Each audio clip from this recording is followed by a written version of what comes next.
Okay, ladies and gentlemen, welcome to week 8. We're into the final stretch here. This video is going to be very short and brief and just give you some suggestions and some helpful hints on finalizing your project. Now, many of you will note the requirement is APA. The APA requirements for heading and subheadings I've provided for you in a document attached to this week's lectures. Please make sure that you're compliant with the heading and subheading, but also please make sure you look at the template that I'm going to provide as well for the week 10 final project. I've provided a template, and I strongly urge and recommend that you use headings and subheadings. When I go to grade these papers, these are going to be very long and cumbersome papers to grade if we don't have some kind of logical presentation in order to the material that you are asked to present. To that extent, I've gone ahead and I've created an APA template for this particular assignment with suggested headings and subheadings and a recommendation for how you can format the paper just using the template that I provide. And the template's very easy to use. If you want to take a look at the template, if you go in and you double click on the header portion, you can merely add your running header and title of the paper, and then you can go ahead and create page numbers. To make the running header become a simple header on page 2, you will select the option that allows you to make the first page different than the other pages.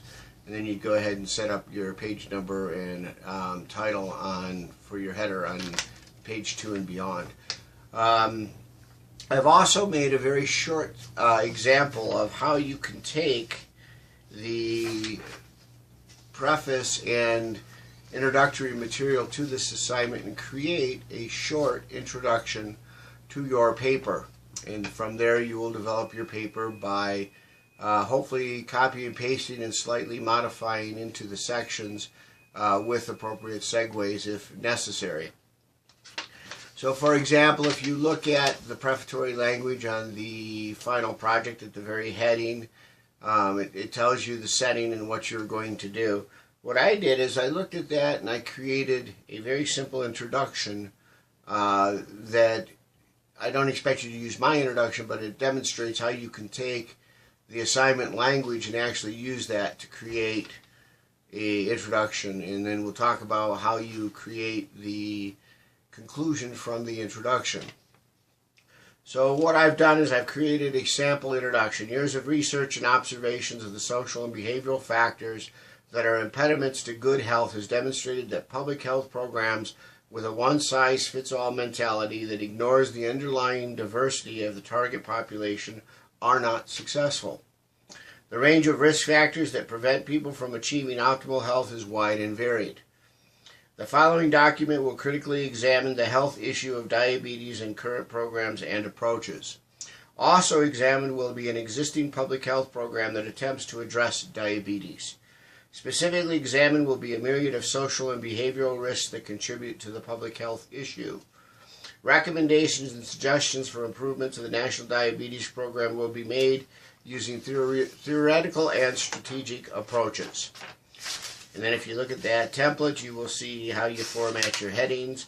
And I've gone ahead and actually created a format of suggested headings and subheadings you can use for this particular paper. And quite frankly, I'm not concerned if you copy and paste and use those suggested headings. At the end of your document, you will have a simple conclusion. And your conclusion should outline the material that was covered, the recommendations that are made, and the conclusions drawn from the material in a brief and concise statement. And then, of course, the reference page is part of your APA template as well. Shows you how to reference using APA compliant hanging indents, double-spaced, and capitalization. So if you have any questions based on that template, I will note I am looking at the template and there is one error in the template, and that is references is not centered on the final page. So if you have any questions relative to that aspect of the assignment, please let me know. Attached below this lecture and a scrolling lecture is more information relative to the full assignment and full prompts.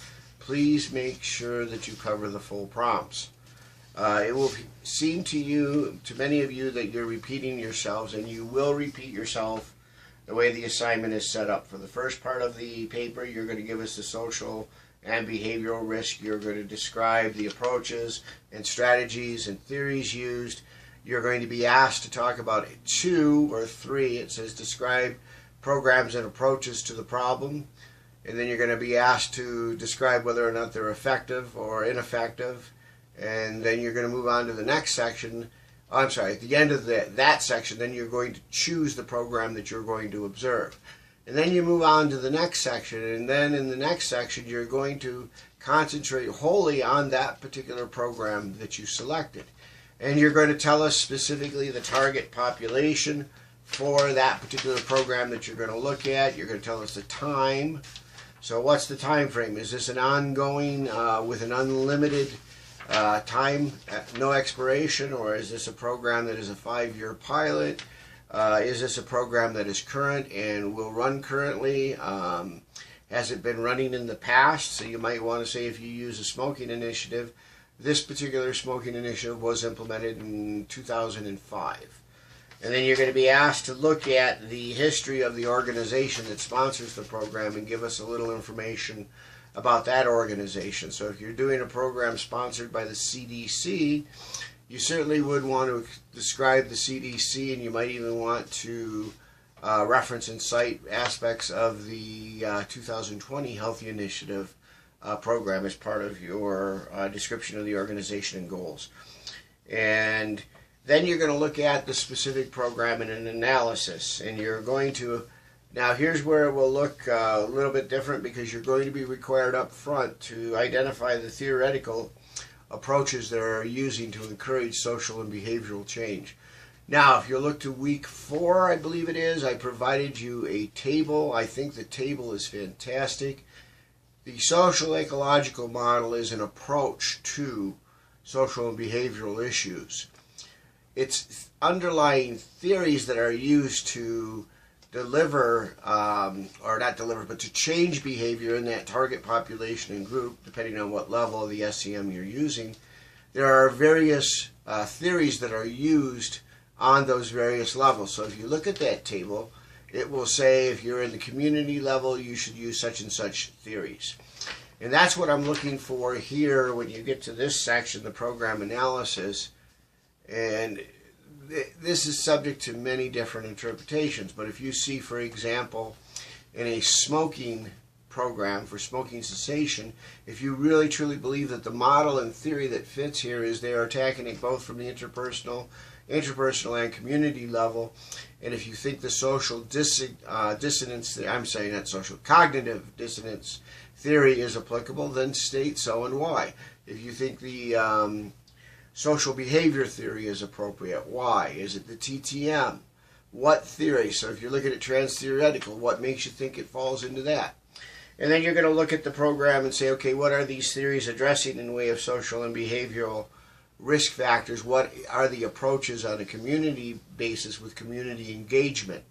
And then the next is you're going to look at the social and behavioral risk factors. Now, some of these sections, it's up to you. You may combine. So as long as you hit all the elements stated in the prompt.